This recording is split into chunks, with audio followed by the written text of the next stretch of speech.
Bhastrika means billow or fuelle, like a billow that you would use to start a fire. It is the most strong, most active pranayama you can practice, even stronger than Kapalabhati.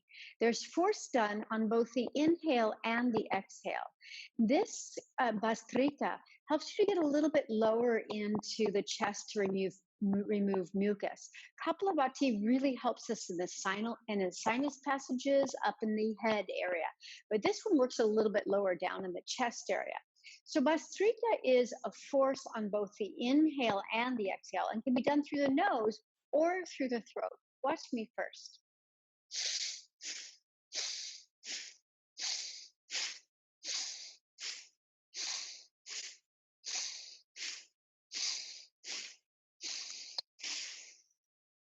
Okay, that's nostril Bhastrika.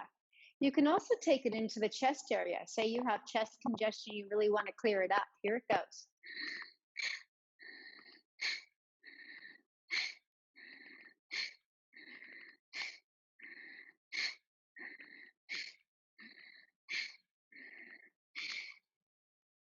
So the thing to remember about Bhastrika is it has the same contraindications as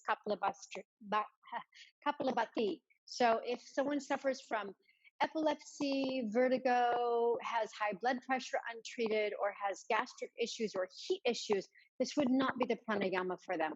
Even